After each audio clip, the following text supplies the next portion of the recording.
Olá a todos, bom dia, feliz sábado a cada um de vocês. Quero convidá-lo a abrir comigo sua Bíblia no livro de 2 Samuel, capítulo 9. 2 Samuel, capítulo 9. Nós vamos ler a partir do primeiro verso. 2 Samuel, capítulo 9. Enquanto você procura, quero apenas mencionar que estar com vocês e nessa igreja, nessa manhã, tem um significado especial para mim, pelas boas lembranças que essa igreja e esse campus trazem a mim e a minha família. Foi aqui que tive a oportunidade de dar os primeiros passos do treinamento ministerial, o preparo para um dia ser um pastor.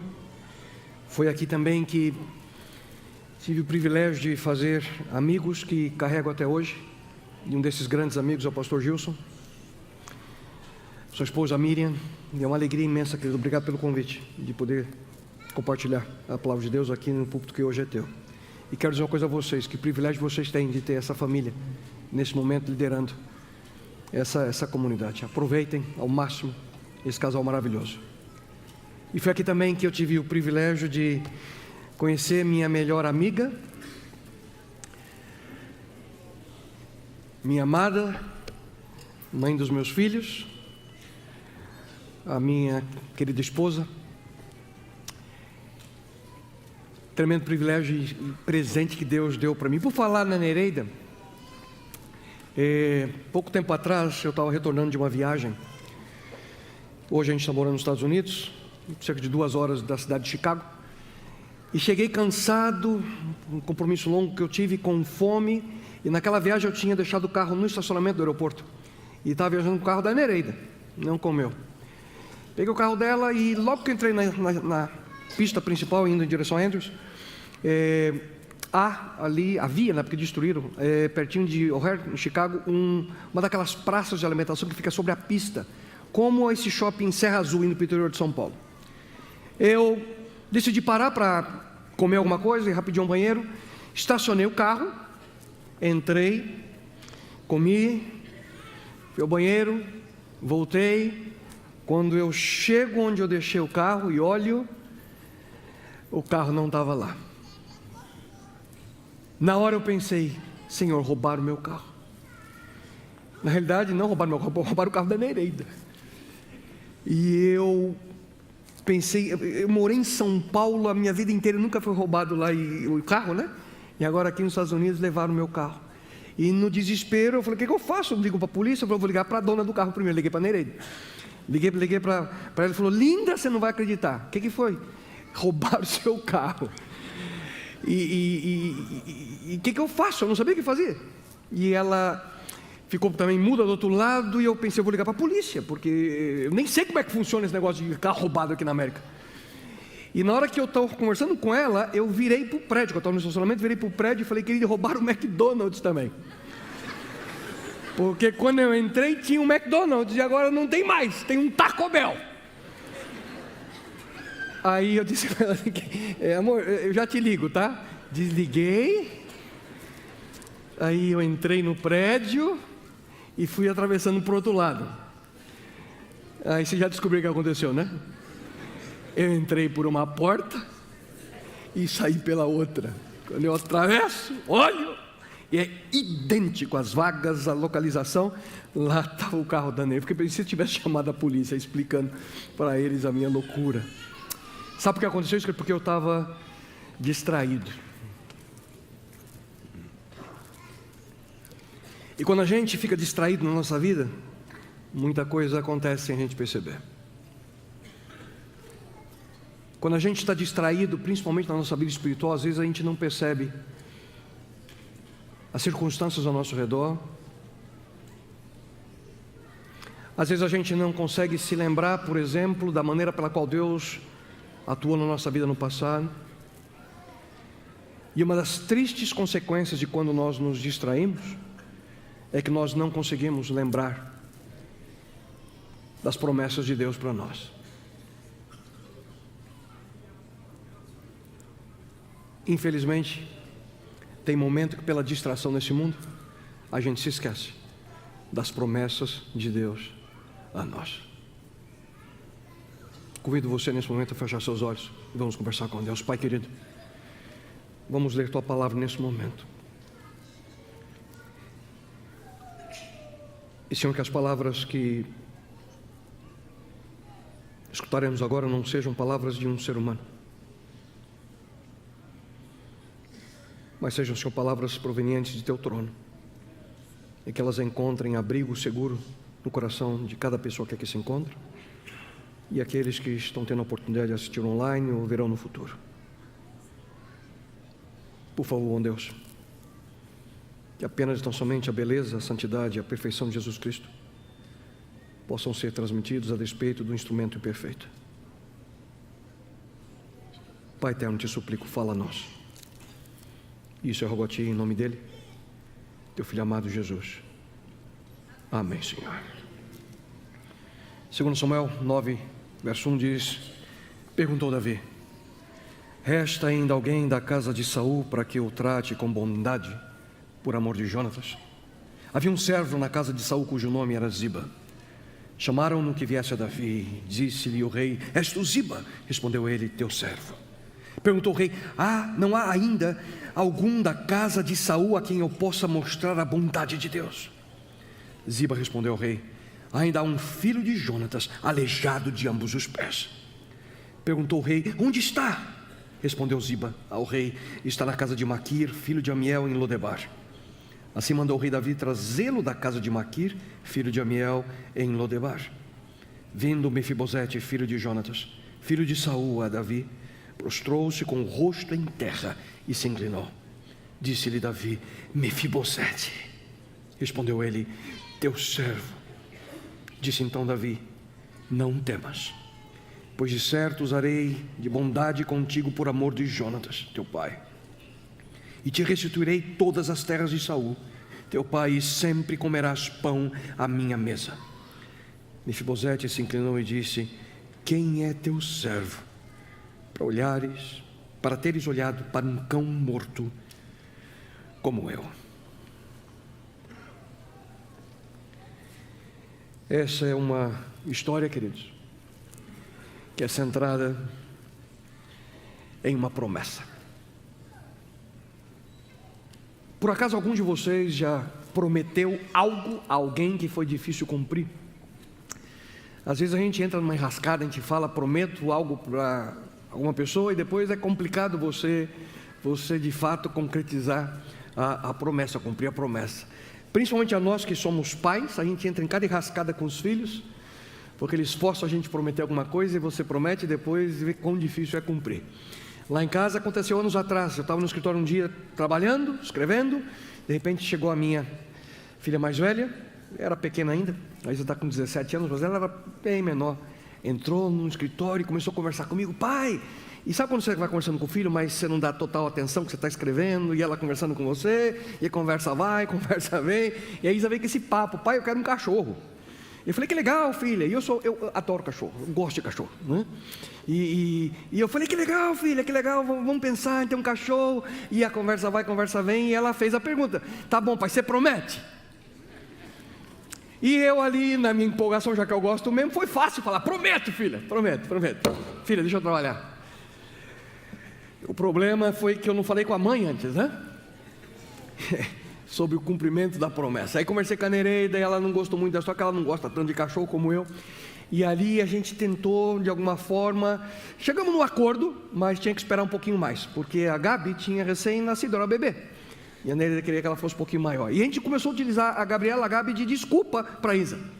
Falava: filha, espera a Gabi não usar mais fralda. Aí passava a fase da fralda, ela pressionava a gente: não, filha, vamos esperar a Gabi começar a caminhar. Aí chegou um momento que: pai, mas você prometeu, pai. E a última desculpa foi: filha, quando ela fazer 3 anos, a gente busca um cachorro.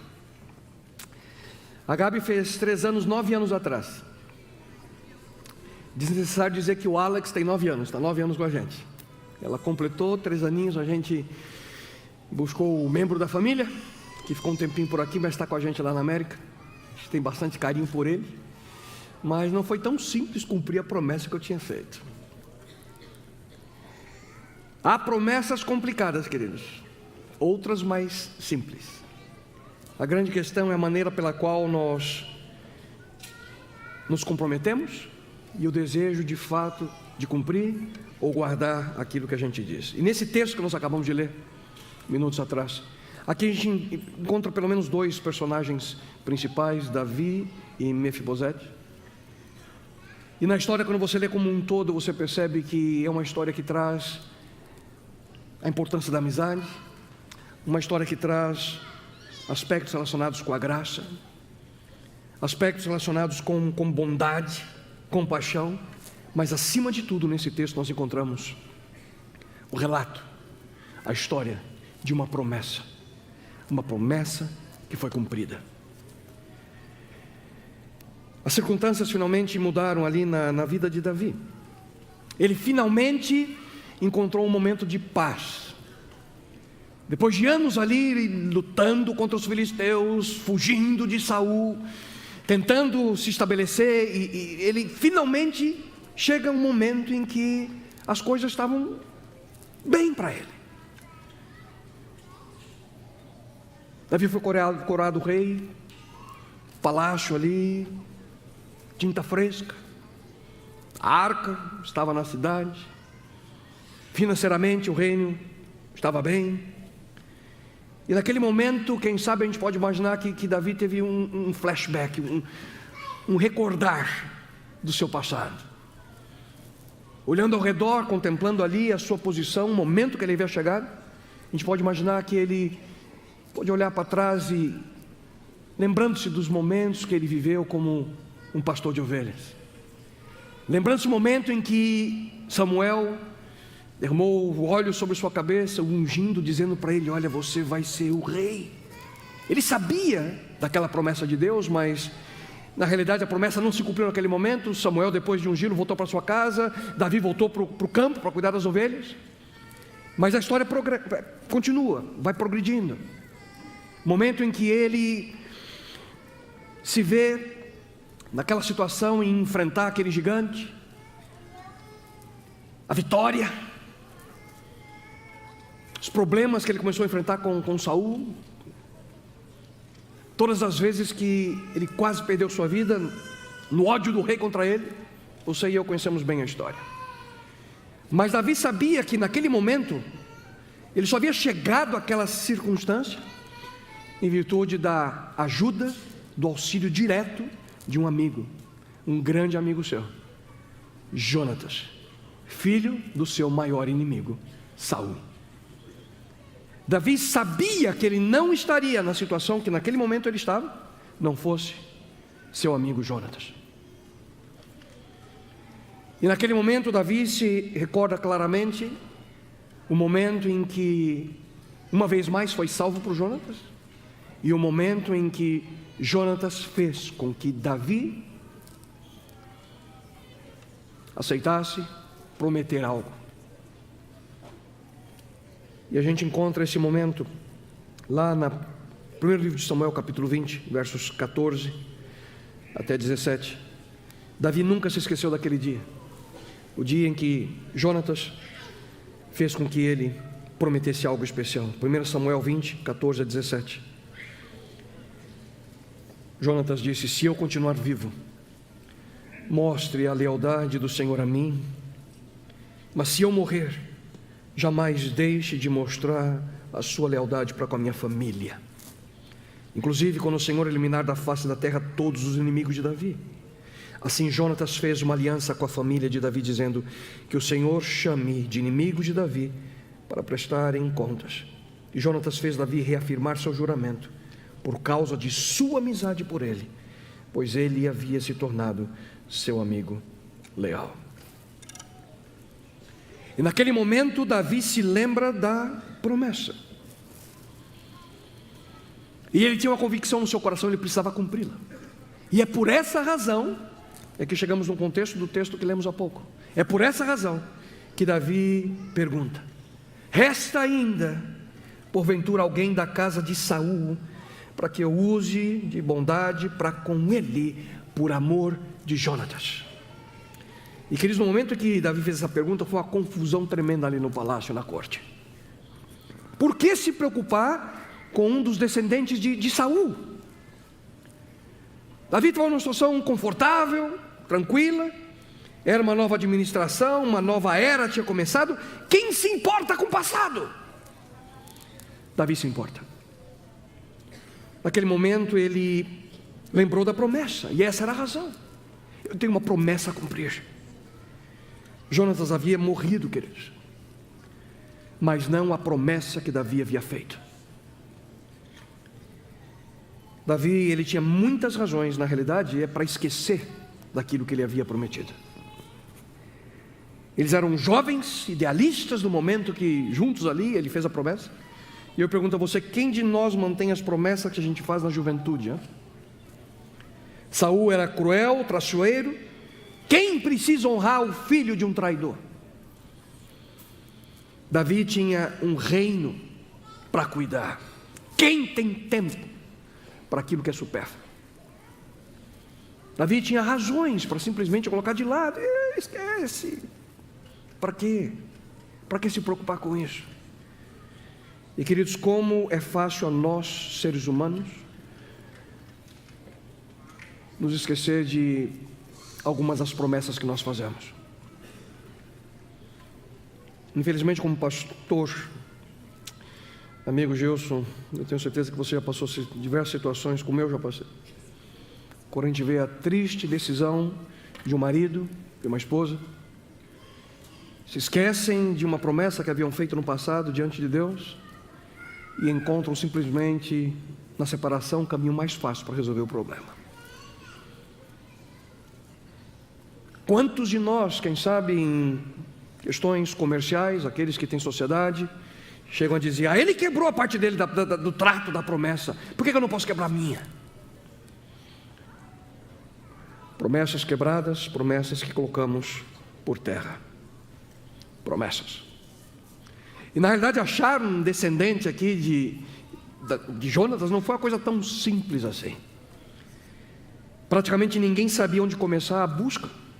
Ninguém sabia se ainda existia algum descendente de Saul. Mas Ziba, que era um antigo servo de Saul, ele foi ali chamado na presença de Davi e Davi pergunta diretamente a ele. Foi o que lemos no verso 3. Não há ainda alguém da casa de Saul para que eu use da bondade de Deus para com ele? Interessantíssimo que a resposta de Ziba a Davi. Ele diz, ainda há um filho de Jonatas. E o final do texto diz, aleijado de ambos os pés. Queridos, Ziba sequer menciona seu nome. Ziba aqui coloca a etiqueta, como ele era conhecido, pelo menos a imagem que ele tinha em sua mente. Um aleijado. Um aleijado. E Davi, na realidade, rei, ele não é a melhor pessoa para o senhor tentar fazer qualquer coisa, não, um aleijado. Quem quer estar ao lado de alguém castigado por Deus? Na mente das pessoas naquela época, queridos, quando alguém tinha um defeito físico, quando alguém sofria alguma doença, para eles era de maneira clara o dedo de Deus, a mão de Deus, o castigo de Deus sobre essa pessoa. Se esse rapaz vivia dessa forma, um aleijado, é porque ele estava sendo castigado por Deus. Um aleijado. A desgraça de Mefibosete. E Mefibosete, queridos, ele nunca se esqueceu daquele dia quando seu avô Saul se matou, quando seu pai Jonatas foi morto. E ele sabia que ele era o próximo. Ele seria o próximo. E ali no desespero, e principalmente ele seria o próximo por duas razões: a brutalidade dos filisteus que viviam em guerra contra os israelitas, e também outra questão: quando um novo rei assumia a posição, era a prática da época que todos os descendentes do rei anterior eram mortos, para não correr o risco de conflito, de rivalidade. E naquele desespero, a babá de Mefibosete, fugindo, o derruba. Ele cai de maneira terrível, se machuca. E Mefibosete lembrava daquele momento, a dor, o sofrimento, e a partir daquele dia ele não mais podia caminhar de maneira normal, se torna um aleijado. Foge para um lugar que lemos, chamado Lodebar, significa uma terra sem pastagem, um local sem verde, um local desolado, abandonado, um local triste, um local onde esperança não mais havia.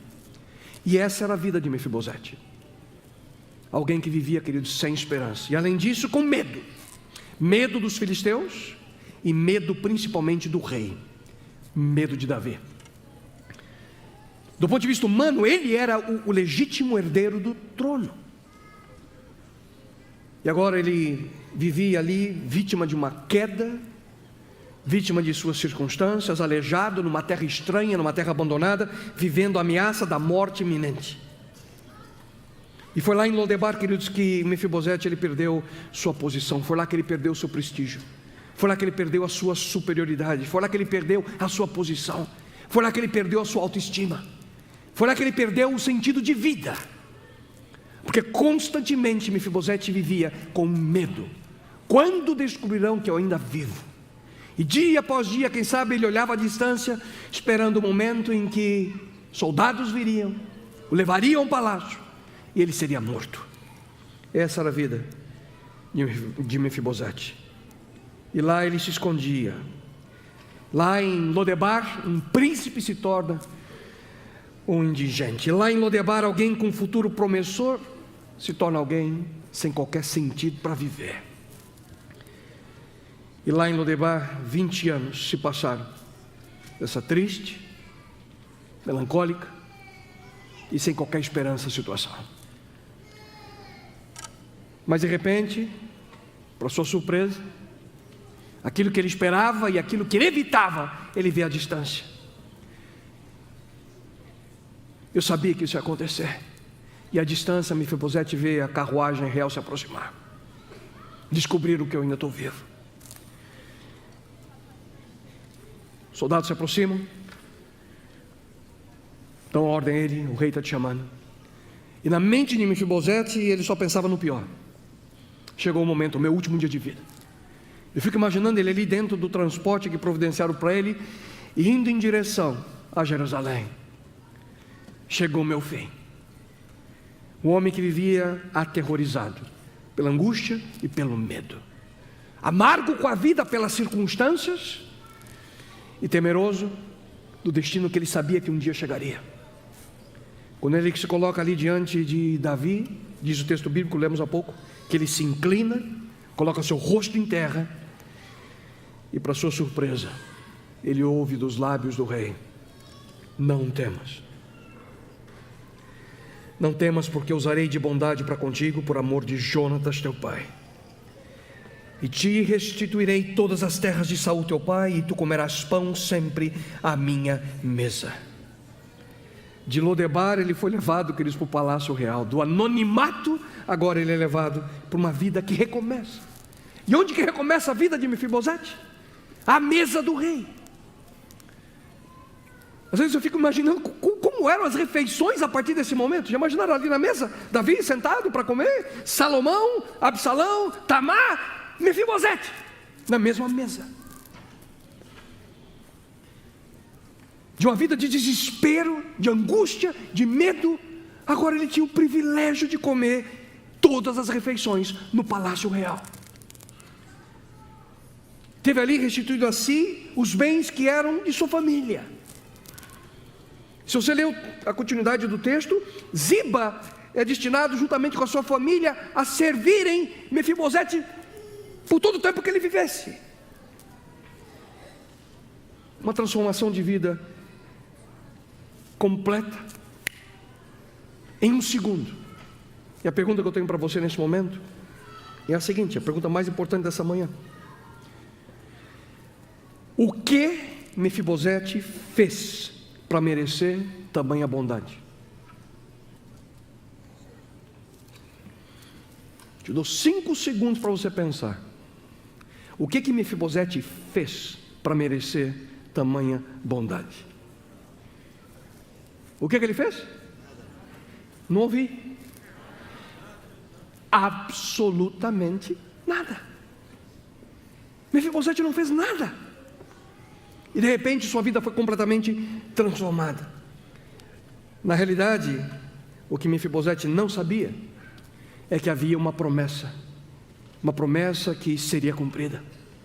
Ele não sabia dessa promessa. Mas de onde Davi encontrou forças para cumprir a promessa que ele havia feito ao seu pai Jonatas?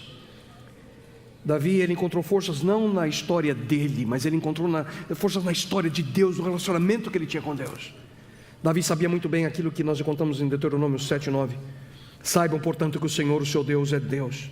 Ele é o Deus fiel, que mantém a aliança e a bondade por 1000 gerações daqueles que o amam e obedecem aos seus mandamentos. 1000 gerações, diz o texto. Aqui uma amplitude retórica, efeitos perenes, efeitos perpétuos. Promessas que muitas vezes nós podemos fazer em nossa vida e tem efeitos que permanecem. Em dezembro passado tivemos o privilégio como família de celebrar os 90 anos da avó da minha esposa, da Nereida, Dona Maria José. Uma mulher que sofreu em sua vida. 32 anos, ficou viúva, com 4 filhos. E ali, nos preparativos para a celebração, eu conversei com ela e perguntei: Dona Maria, me conta um pouquinho do segredo. Como é que a senhora chegou até aqui, com a família toda na igreja, envolvida? E ela disse para mim: ai filho, eu fiz uma promessa para Deus. Ela disse para mim: eu prometi para Deus que se Ele me ajudasse a educar meus filhos, cuidar dos meus filhos, eu ia ser fiel a Ele. Fiel em todos os aspectos da vida, incluindo o aspecto financeiro. Eu prometi para Deus que ia ser fiel, que se Ele me desse o privilégio de testemunhar para os meus filhos. 58 anos depois, um legado deixado por essa senhora, por uma promessa cumprida. Por uma promessa cumprida. No entanto, queridos, há promessas ainda maiores, promessas que Deus faz a nós, seres humanos. E quando Deus promete algo, eu quero que você não apenas ouça, mas tenha uma convicção. Quando Deus promete algo, Deus cumpre. Quando Deus promete algo a nós, Ele cumpre. Quando lemos toda sua carta de amor a nós, as Escrituras Sagradas, encontramos diversas promessas de Deus. Lembra-se da promessa que Ele fez a Adão e Eva? A promessa que Ele fez a Noé? A promessa que Ele fez a Abraão? A promessa que Ele fez aos seus discípulos? O problema é que pela distração muitas vezes nós nos esquecemos das promessas de Deus. E eu quero mais uma vez recordá-lo que se por acaso você é tentado a se esquecer, ou se por acaso você se distraiu na sua rotina, até mesmo espiritual, religiosa, se você se esqueceu da promessa, querido, olhe para o Cordeiro, olhe para o arco-íris, olhe para as estrelas, olhe para a cruz, porque tudo aquilo que Deus prometeu, Ele cumpriu. E a convicção que nós podemos ter é que em meio às promessas de Deus podemos avançar, queridos. Podemos avançar, e algo que também não podemos, e eu gostaria muito que você tivesse em sua mente, que é olhar para o cumprimento das promessas de Deus. Nunca se esqueçam também daquilo que aconteceu com esse jovem Mefibosete, porque ele era o legítimo herdeiro ao trono, vítima de circunstâncias da vida, aleijado ali numa terra estranha, abandonado, com medo, aterrorizado. E na realidade, quando eu olho para Mefibosete e vejo a angústia que aquele rapaz vivia, eu pergunto a você: que diferença faz aquilo que eu e você vivemos? Porque quer queira ou não, você e eu também somos aleijados. Quer queira ou não, você e eu também passamos por momentos de angústia, dúvidas, incertezas, sofremos. Muitos se iludem pensando que as coisas que esse mundo oferece trazem alegria, felicidade. E eu conheço pessoas que, do ponto de vista humano, possuem tudo o que você pode sequer imaginar, mas sofrem, porque coisas não são aquilo que traz a felicidade plena e completa à nossa vida. Porque haverá um momento que tudo que você conseguiu acumular nessa terra fica para trás. Tudo.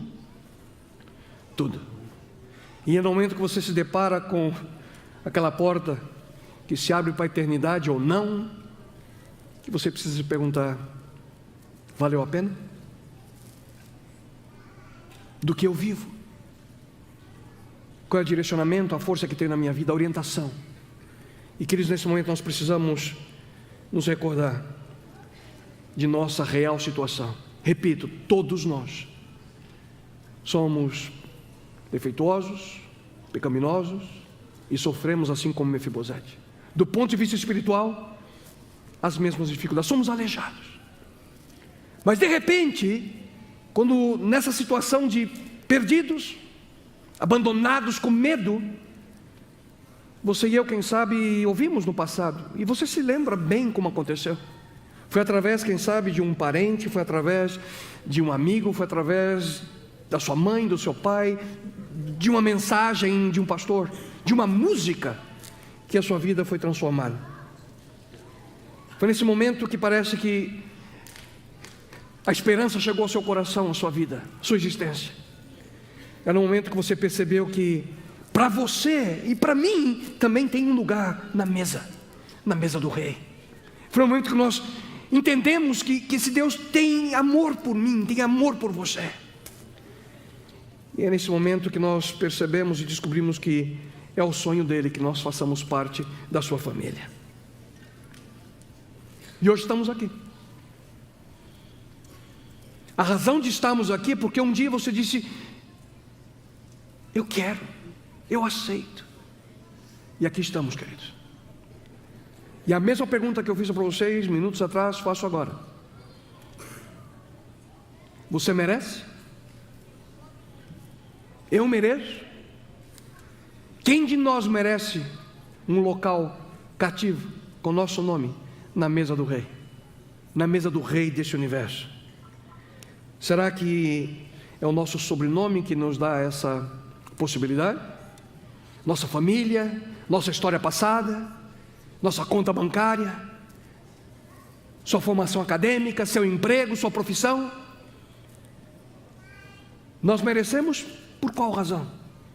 Não é por nós, queridos, porque hoje o local está guardado na mesa não por aquilo que você e eu representamos, mas por quem Ele é, o Deus desse universo, que deseja você, deseja a mim ao seu lado, nos dá a oportunidade de uma vida transformada, e Ele nos convida para o banquete celeste, Ele nos convida à vida eterna, mas demanda algo que através do meu ministério repetidas vezes tenho dito e quero dizer a essa igreja nessa manhã,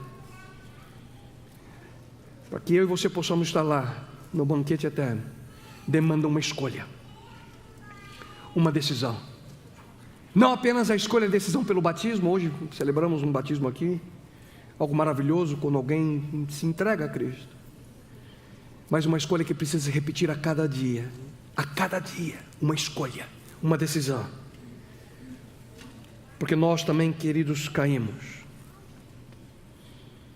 nós também hoje vivemos com problemas, somos aleijados, mas não precisamos continuar assim. A gente cai nos nossos problemas, na confusão da vida, na rotina, nos distraímos, a ansiedade vem sobre nós, sofrimento, orgulho, falta de amor, problemas que enfrentamos, dificuldades que temos, mas nós não podemos, queridos, andar sozinhos, nós somos aleijados, nós precisamos desse Deus. E parece que muitas vezes a gente sente até desejo de continuar lá em Lodebar, que nem Mefibosete, sofrendo. Mas, queridos, aceite o convite que o Rei faz para você nessa manhã. Sai de Lodebar, levante-se. Sai de Lodebar, porque você pertence a um palácio de graça e de misericórdia. Sai de Lodebar, porque lá você só vai viver solidão e sofrimento. Querido amigo, sai de Lodebar, porque lá não tem esperança. Saia de Lodebar e vá em direção ao relacionamento com Deus. Saia de Lodebar e vá em direção a essa vitória final que você pode alcançar em Jesus Cristo. Saia de Lodebar porque tem um banquete esperando por você. Tem um banquete esperando por cada um de nós. E Satanás, ele quer que você sinta que não tem outra alternativa. Satanás coloca situações em nossa existência para que você imagine que não tem outro caminho.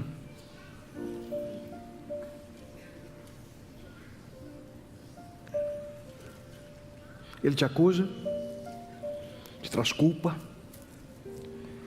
E muitas vezes a rotina da vida religiosa e espiritual nos força a chegar no ponto que a gente sofre. Que às vezes temos que manter aparências diante da nossa comunidade. E aqui dentro só eu e você sabe. Que há dor, que há sofrimento, que sangra. Mas hoje o convite uma vez mais está diante de você.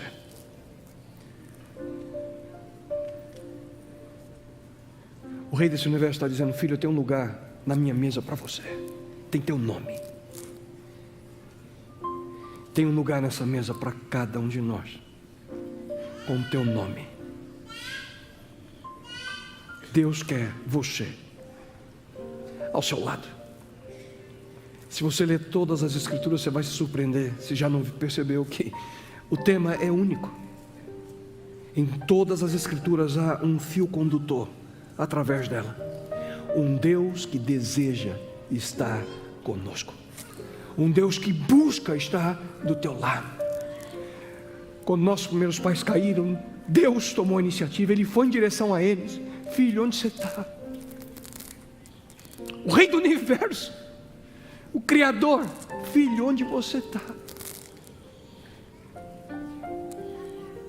Passaram-se anos e ele toma a decisão e diz: Moisés, constrói um tabernáculo, que eu quero morar com vocês, eu vou habitar com vocês. O desejo desse Deus de estar conosco. A um ponto que ele não mais se aguentou e disse: vou eu mesmo, o Emanuel, o Deus conosco. Ele toma a decisão, queridos, de encarnar-se como um de nós, como um ser humano, comer nossa comida, respirar nosso ar, vestir a nossa roupa, com um propósito: dizer para você: filho, eu quero estar do teu lado. E quando você vai ao final das Escrituras, no Apocalipse, Deus diz: eu vou habitar com o meu povo, e meu povo vai habitar comigo. Um Deus que incansavelmente tem um desejo: está do teu lado. Ele te quer. Ele diz para você: filho, eu tenho um lugar na minha mesa para você. Não permita que as distrações do mundo, não permita que a rotina religiosa, muitas vezes, possa cegar os seus olhos e você se esqueça das promessas de Deus, das promessas desse Deus maravilhoso. Não se esqueça das promessas. Não se turbe o vosso coração. Credes em Deus, crede também em mim. Na casa de meu pai há muitas moradas. Se assim não fosse, eu vou-lhe teria dito: pois vou preparar-vos lugar. E quando eu for e preparar lugar, eu voltarei. Eu voltarei. E eu vou levar você, levarei você comigo, para que onde eu estou, estejais vós também. Ele está dizendo aqui, queridos: eu vou voltar por você. Não se esqueça das promessas. Eis que estou convosco todos os dias, até a consumação dos séculos. Ele está dizendo para você: você não tem que temer nada. Eu vou estar com você até o último dia, até o fim. Eu vou estar com você. Não se esqueça das promessas. Então, o que você está esperando? Hein? O que você está esperando para confiar de maneira completa nas promessas de Deus?